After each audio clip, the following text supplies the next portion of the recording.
ایک اللہ والے کے पास एक दुखियारा गम का मारा गया, वाकया भी सुनने का है और इस वाकये के अंदर अमल भी है और ताकत और तासीर भी है. जरा गौर कीजिएगा कि हजरत बीमारियां और मुश्किलात और तकलीफें और मसाइल ने मेरी जिंदगी को अंधेर कर दिया है.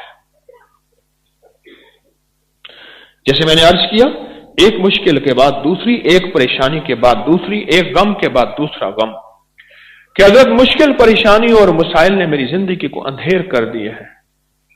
और अपने गम का किस्सा सुनाया कि हाजरीन सारे बिलक कर रोने लगे और हजरत भी गम ज़दा हो गए कि हजरत मेरा गम ऐसा है, शायद कोई आपके पास इतना बड़ा गम ज़दा ना आया हो.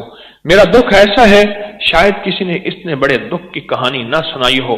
और मेरी परेशानी ऐसी है, शायद इतनी बड़ी परेशानी किसी ने आपको ना बताई हो. हजरत कुछ देर खामोश रहे, फरमाने लगे, मुझे तेरे जिस्म का कोई हिस्सा चाहिए. अपनी उंगलियों में से कुछ हिस्सा काट के दे दे और पांव और हाथों की उंगलियों में से कुछ हिस्सा मुझे काट के दे दे तो तेरा काम हो जाएगा. अब उसकी परेशानी पहले तो वो थी, अब उसकी परेशानी और हो गई कि हाथों में से कैसे हिस्सा काटूं और पांव में से कैसे काटूं. तो हजरत फरमाने लगे कि इसके अलावा कोई हल नहीं है. अपने हाथों में से भी हिस्सा काट के दे दे, अपने पांव में से भी हिस्सा काट के दे दे, इसके अलावा कोई हल नहीं. अब हाथ और पांव के हिस्से चाहिए. बेचारा कहेगा वक्त आ गया, अब क्या करूं. असल में उसे वो गम भुलवाना था जिस गम को वो लेके आया था, और उसे अमल की असल हकीकत बतानी थी. ये जो आप नाखून काटते हैं ये जिस्म का हिस्सा है.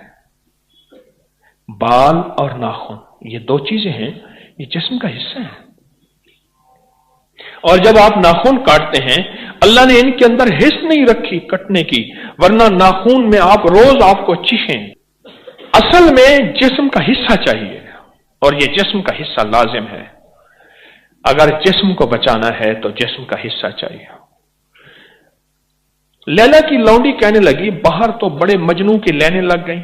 जिसने भी मजनू की तारीफ सुनी, मजनू की शोहरत सुनी, लाइनें लग गई. हर बंदा कहता मैं मजनू हूं. उन्होंने कहा मिनट में पता चलता है. लौंडी को कहा अपनी खादमा को, लैला ने, इन सारे जितने मजनू बैठे ना इन सब को कहे, लैला कहती है अपने जिस्म के गोश्त का टुकड़ा काट के दो. जितने भी मजनू बैठे थे सबको कहा लैला का पैगाम, वाह सुभान अल्लाह, मरहबा सुभान अल्लाह. अखी ठहरे, उन्होंने कहा बात करें, उन्होंने कहा गोश्त का टुकड़ा काट के दें. अब यहां सारे मजनू गए. कोई कहने लगा उससे पूछ के आए कहां का काटना है, कोई कहता है कितना काटना है, कोई कहता है जिस्म के किस हिस्से का. करते करते जब असली मजनू के पास पहुंचे ना, कहा वाह वाह, ऐसा है मैं जिस्म के हर हिस्से का टुकड़ा काट के दे देता हूं, जिसका रख ले बाकी कुत्ते बिल्लियों को डाल देता. उन्होंने कहा तो यहां बैठ. निशानी पका के गई कि ये असली मजनू है, तो यहां बैठ, मैं भी आपकी बताती हूं. उन्होंने कहा कि असली मजनू का पता चल गया है, बाकी सारे चोरी वाले थे. जिस्म का ये हिस्सा ये लाजिम है. जिस्म का ये हिस्सा, इसको काटना अल्लाह ने इसने हिस्स में रखी. अगर अल्लाह ने इसमें हिस्स रखी होती तो चीखें होती, वावेले होते नाखून कटते हुए. अब ये हाथ पांव के नाखून काट ले, किसी टिश्यू में या सफेद लट्ठे के कपड़े में इसको डाल दे और अव्वल आखिर 3 दफा दरूद पाक के साथ इस पे एक तस्बीह पढ़ें, इन्ना लिल्लाहि व इन्ना इलैहि राजिऊन. और इस तसव्वुर के साथ कि मौला मेरी जितनी मुसीबतें, कर्जे, बीमारियां, तकलीफें, जादू, जिन्नात, असरात, बंदिशें, नाकामियां, परेशानियां, मुश्किलात, मौला